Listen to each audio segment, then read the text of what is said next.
మంత్రివర్యులు లక్ష్మణ కుమార్ గారికి, చాలవాడి శ్రీనివాసరావు గారికి, మాదాల రవి గారికి, మా నటినటులు పెద్దలు అందరికీ నమస్కారం అండి. 50 రోజులు దాదాపు అయ్యింది సినిమా. చాలా ఫంక్షన్స్లో నేను మాట్లాడాను. ఇన్ని ఫంక్షన్స్కి ఏ సినిమాకి రాలేదు. నాకు బాగా పేరు తెచ్చిన అమ్మ 1వ తారీఖు వాటిలో కూడా రాలేదు.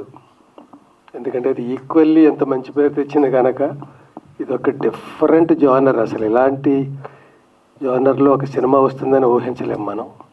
అది రావడం, ఎంత సంచలనం క్రియేట్ చేయడం, దీనికంటూ ఒక ప్రత్యేకమైన ఒక ప్రమోషన్ కానీ, ఒక ఉత్సాహం కానీ, అన్ని రంగాల్లో ముందుకు రావడాలు కానీ, అన్ని వర్గాల్లోకి ఇది చొచ్చుకుపోవడం, students, college students, NGOs, organisations, lawyers, professors, ఇలా ఒకటే కాదండి, అందరూ కనెక్ట్ అయ్యారు దీనికి. ఎక్కడ ఎవరు ఎంతమంది చూశారనేది అలా వచ్చేది, అందరిలోకి వెళ్ళిపోయింది ఈ సినిమా. ఆ ధైర్యంతో అసలు పార్ట్ 2ని అనౌన్స్ చేయడం, ఆ డేట్ కూడా అనౌన్స్ చేయడం, ఎంత ధైర్యం ఉంటే అలా చేస్తారు. అది ఓన్లీ అక్కడ ఉంటే మేము ఎలా మాట్లాడతాం సార్, మీరే కదా దీనికి అంతా, ఈ యజ్ఞానికి ఆధ్వర్యం, లేకపోతే ఈ మహా గొప్ప కార్యానికి సృష్టికర్త మీరే కదా. ఈయన మామూలు మనిషి కాదండి. నేను 40 ఏళ్ళుగా సినిమా ఫీల్డ్లో ఉన్నాను, రైటర్గా, యాక్టర్గా. అంతకుముందు స్టేజ్ మీద ఉన్నాను, చాలా విప్లవాత్మక నాటకాలు కూడా ఆడాను నేను కూడా. ఇవన్నీ చూస్తూ వచ్చాను నేను. ఇలాంటి ప్రయోక్తను చూడలేదు సినిమాల్లో. డైరెక్టర్, ప్రొడ్యూసర్, రైటర్, అన్నిటినీ మించి సృష్టికర్త, ఆర్గనైజర్, వాట్ నాట్. చిన్న స్టూడియో తనకు కట్టుకున్నారు. అది కూడా ఏ రాజ్ కపూర్ స్టూడియో అంత అయిపోవాలని నా కోరిక. ఇది ఎందుకంటే ఇలాంటి నిబద్ధతతో men may go I go on forever అన్నట్టుగా సినిమాలు ఆడకపోని నేను అలా వెళ్తూనే ఉంటాను, తీస్తూనే ఉంటాను. నేను అనుకున్న వెరైటీ సినిమాలే తీస్తాను, రొడ్డకొట్టుడు కాకుండా. ప్రతిదానికి నాదంటూ ఒక లాజిక్ ఉంది, ఒక కన్సెప్షన్ ఉంది. ఇవన్నీ అనుకొని ఆయన తీస్తాడు. ఆయనకి ఇంకొకళ్ళు అక్కలేదు, ఆయనే టీం. మనం మామూలుగా సినిమా ఆఫీస్కి వెళ్తే 20 మందినో 10 మందినో చూస్తాం, రైటింగ్ స్టాఫ్ కానీ, డైరెక్షన్ స్టాఫ్ కానీ. ఇదంతా 2-3 అసిస్టెంట్లు పెట్టుకుని ఎంత పెద్ద పెద్ద పనులు చేసేస్తూ ఉంటాడు, చిన్న సినిమాలు తీస్తుంటాడు. అది దాని లాభ నష్టాలు ఏం లెక్కలేదు. మళ్ళీ నెక్స్ట్ సినిమా, ఇప్పుడు 3 సినిమాలు ఉన్నాయి ఆయన చేయబోయేవి. దాంతో జూన్లో అనౌన్స్ చేసేసాడు ఇన్ని ప్రెషర్స్లో. ఏంటంటే 3 సినిమాలు ఉంటేనే నేను తీయగలను, 2 ఉంటే తీయలేను అన్నాడు. లోగడ దాస నారాయణరావు గారు, కోడి రామకృష్ణ గారు వాళ్ళు అనుకునేవారు 4 సినిమాలు రన్ అవుతూ ఉండాలి. కోడి రామకృష్ణ గారు అంటుండేవారు, ఒక సినిమా రిలీజ్కి వెళ్ళిపోయాక 3 ఉంటాయి కదా, ఏంటి మనకు 3 సినిమాలు ఉన్నాయి, ఏమైనా డౌన్ అయ్యామా అనుకుంటారు. అది రిలీజ్ అయ్యి వెళ్ళింది, ఇంకో 2 వస్తే వెనకాల. అంటే వాళ్ళకి అంత వర్క్ హాలిక్స్. అలాగ 24 గంటలు పనిచేయాలి వాళ్ళు. అలాగ ఫ్రెష్గా ఎప్పుడప్పుడు జనరేట్ అవుతూ ఉండాలి. పైగా ఏ సబ్జెక్టు తీసుకున్నా ఆ నిబద్ధత,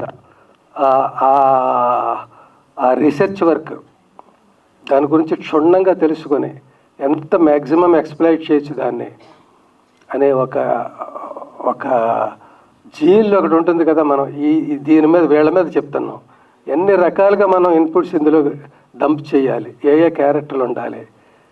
అలాగా ఎంత చేస్తాడు ఆయన ఒక సినిమాకి. అది చాలా ముచ్చటేస్తుంది. ఇలాంటి వాళ్ళని అరుదుగా చూస్తాం.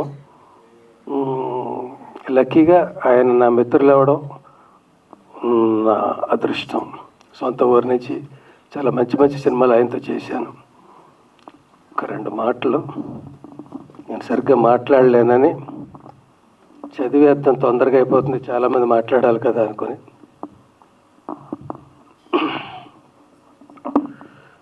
నిత్యం మన మధ్య ఉంటున్న, ఎవరూ పట్టించుకోని ఒక హృదయ విదారకమైన సమస్య, చాలా పాత సమస్య.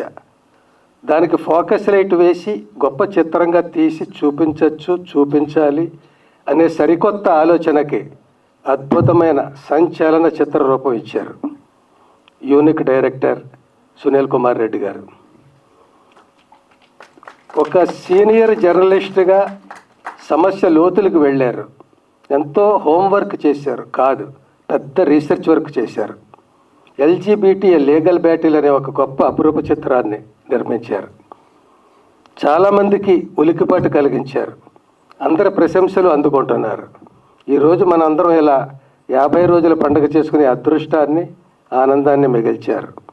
భారతీయ చలనచిత్ర చరిత్రలో ఉన్నతంగా నిలిచిపోయేలా చేసుకున్నారు తన చిత్రాన్ని. అభినందనలు, ఆనందాలు, కృతజ్ఞతలు సునీల్ కుమార్ గారు. ఇందులో ఈ లాస్ట్ లైన్ కోసం ఇదంతా చదివాను. భారతీయ చలనచిత్ర చరిత్రలో చిరస్థాయిగా ఆయన నిలిచిపోతాడు అనడానికి ఈ సినిమాని టేకప్ చేసి సక్సెస్ చేయడం. ఈ జోనర్లో సినిమా రాలేదు. వచ్చిన ఏదైనా చిన్న ఏమైనా క్యారెక్టర్స్ పెట్టారు కానీ ఫుల్ ఫ్లెడ్జెడ్గా ఇలా సినిమా రాలేదు. ఆ వచ్చేది దీనికి చాలాసార్లు చెప్పాను, మళ్ళీ చెప్పాలి. దీనికి సెన్సార్ అవ్వలేదు ఇక్కడ. దీనికి రిఫరెన్స్లు మాకు లేవండి. ఏ డైలాగ్ ఉంచవచ్చు, ఏది తీసేయచ్చు, ఏ దృశ్యం ఉంచవచ్చు, మాకు కంపేర్ చేసుకోవడానికి రిఫరెన్స్లు లేవు. సారీ మీరు సెంట్రల్కి వెళ్ళాల్సిందే అన్నారు. అక్కడ తెచ్చుకున్నాడు ఆయన. సో అలాంటి చిత్రాన్ని తీసి నిలిచిపోయాడు ఆయన భారతీయ చలనచిత్ర చరిత్రలో. ఇంకా చచ్చినట్టు ఆయన ఎంతకంటే గొప్ప సినిమాలే తీయాలి, దారి లేదు. టాస్క్ పెరిగిపోయింది. మీకు రాజమౌళి గారికి తప్పదు. సో గొప్ప సినిమాలు తీయాలండి. అందులోకి మాకు ఇలాగే మంచి వేషాలు ఇవ్వాలి. మీరు ఈ వేషాలు ఇచ్చినంత వరకు ఇంకా ఎలా కొంటుకుంటున్నా ఏదైనా యాక్టివ్గానే ఉంటాం. వయసుకు తగ్గ పాత్రలే చేస్తాం. ఆ పాత్రలనే జనరంజకంగా చేసేయడానికి ప్రయత్నిస్తాం.